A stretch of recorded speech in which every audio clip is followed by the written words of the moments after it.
bana mukono bana Kampala n'ebitundu ebyetooloddewo nze mbakoola emipiira emirungi kikwatagana ne batuleze emmotoka tewaliwo olaga Aginox tires and batteries faba tusawana emipiira emirungi gyonna giriko waranti ya mwaka so tusanga bifo bibiri tulina mebaga wa Shell Kyaggwe oba Shell Agip abamu gye bita Shell Sina Supermarket oba wali ku Jomayi enamavu. Omwami wa Kabaka amulamulirako eggombolola y'e Kawuga Mitubeena alabudde bannamukono okulekera okwetundako ettaka lyabwe n'agamba kyo kigera baviirako obuzibu singa tebakikomya. Bw'abadde ayogerako eri abatuuze abakolera mu das area kisangibwa mu kibuga ky'e Mukono abategeeza muno singa tebakomya kwetundako ettaka lyabwe kyo kigera baviirako obuzibu. N'abasaba ettaka lyabwe okufuba okulitunda bafube okulaba nga balikolerako ebintu ebisobola okuvaamu ensimbi. Abamu ku wano mulina ennimiro Ssaabasajja Kabaka ayongera tukubiriza nti bannange tulabe tulima emmere emala amaka gaffe ey'okulya mu maka awamu n'okuggyako emmere gye tusobola okutunda okufunamu ssente. Tuleme kweggyako ttaka lyemalako. Obugagga bwa Buganda buyimiridde ku ttaka. Awatali ttaka Buganda tebeerawo.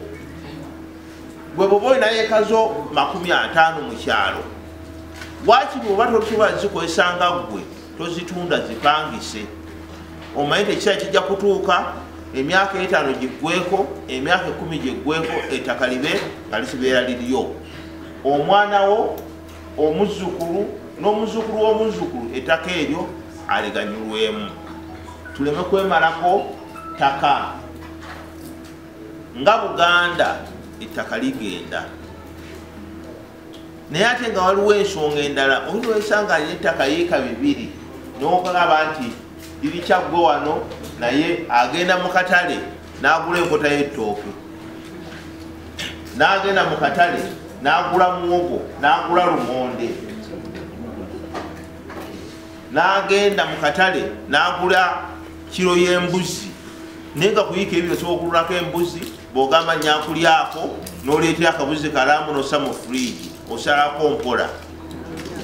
Alina yeeka 2 akyagenda mu katale n'agula amata.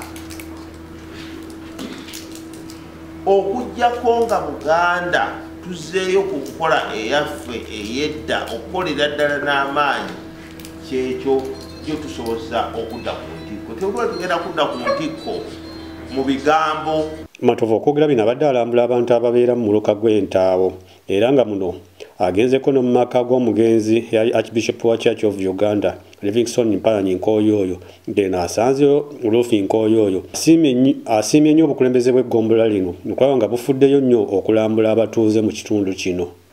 Okusenga byonna neebaza olw'omulimu omunene gwe mukola gwe mutukolamu tweyanziza tweyanzeege. Omulimu gw'abangi si mwangu naye ne mubanga mufuddeyo mutulambula eno n'eri tuwuliziganya ssebo tweyanze nnyo tweyanzeege. Mwebale nnyo tusiima ffe ng'abatuuze mmanyi bw'obeera awo abaana atwala yaani yoba eggombolola yaani kwegamba nga weebuuze naye bw'omanya kati nze mmanyi nti ndi wagumu ne bwe nkuba obukubi essimu manya nti omuntu mumanyi naye ammanyi twalabaganako n'awaka yatuukawo kyankuwa. Banne tweyanze nnyo tweyanzeege. Bamaama mwebale kwewaayo kubanga mulimu si mwangu mweresa byonna bye mweresa ne mugaa tugatulende tuweereze Kabaka waffe naye tweyanziza tweyanzeege. Nze musana kubanga bw'olaba omukyala nga yeetabye mu kintu omanya nti ogwo omulimu gugenda. Okwewaayo kuno si kwangu kati kanjogere kano ekiseera kino ekiseera kyakukoola kyakusiga naye nomugaa nedda tugende tuweereze Kabaka waffe tweyanziza tweyanzeeke. Abantu abalambule mu muluka guno basiimye nnyo ekikolwa kino era balina bye basabye eggombolola lino wamu n'essaza ly'e Kyaggwe bye balissaako essira naddala ekintu ky'omupiira gw'essaza okulaba nga gugenda mu maaso obulungi. Bannange mwenna ab'omuluka guno agw'Entaawo tutwongeremu amaanyi mu nteekateeka za Kabaka.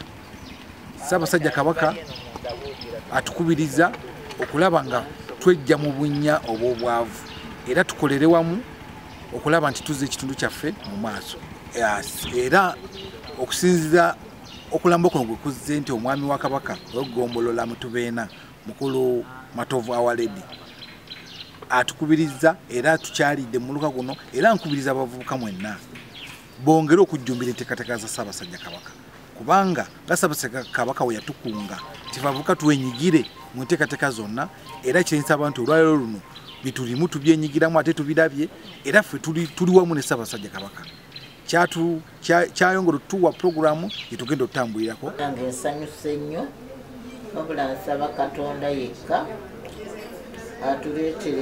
atuleetere kugamba ate ebirungi ebisingako wano kubanga tuli mu kizibu ebbula lya ssente ate ssebo naye kyembadde nsaba ttiimu eno ebe n'akawunti kubanga abazanyi bafuna ebizibu ne bajja wano nembayamba olala oli yazaala abalongo ate bamumenya okugulu neŋŋamba mwami byekwaso nemugamba najja nemugamba nakawere mumujjanjabe ne ssente enjakusasula ejjakazimbukira wano yali amubanja baali bamumanja $30,000 nembagamba bwe mumala omujjanjaba addeyo ewaabwe era ssente nezimalayo n'agenda nensigala nga nzijanjaba bba okugulu n'omulala ne bamukuba najja nesenga ttiimu eba ne ssente enterekeko kati ngaabo abazanyi basobola okubajjanjaba naye buli mwana ajja wano sirina ngatto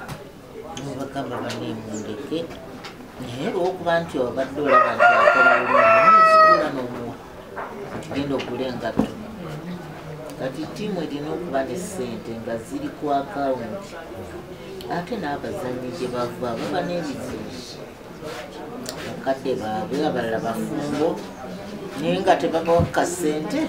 Ebigambo bya Mukama waffe biwulidde bulungi nnyo era ne bitusanyusa bitwongera mu maaso kubanga omwami ono atukulembedde bulungi nnyo w'eggombolola yaffe atutte bulungi mu maaso era tujja genda bulungi tusaba Ssaabasajja Kabaka amutune n'eriiso ejjogi omukulembeze mulungi tugenda tubeera ku ssomero lye abaana basikowalinga bulungi neebaza okubanga kituyamba okumanyigana obweggombolola ng'oyo bw'abayitamu buvunaanyizibwa omusajja okuleka emirimu gye ng'oyo giraba mingi naye n'atulambuulako era lujja kutya lumu tuwekanga ne Katikkiro atulambuulako. Eggombolola ya Kabuga Mitubeena ye yawangula amagombolola gonna mu Buganda mulundi gwakubiri nga bamega amagombolola gonna era Matovu ategeeza muno bagenda kuteekawo ekijaguzo eky'amaanyi nnyo ne bagenda okusiimira abantu bonna abasobodde okuwagira eggombola lino okuba nga libeera ku ntikko mu Buganda. Weekumule ku Bukunja Channel okusobola okumanya ebyo byonna ebigenda mu kitundu kyo.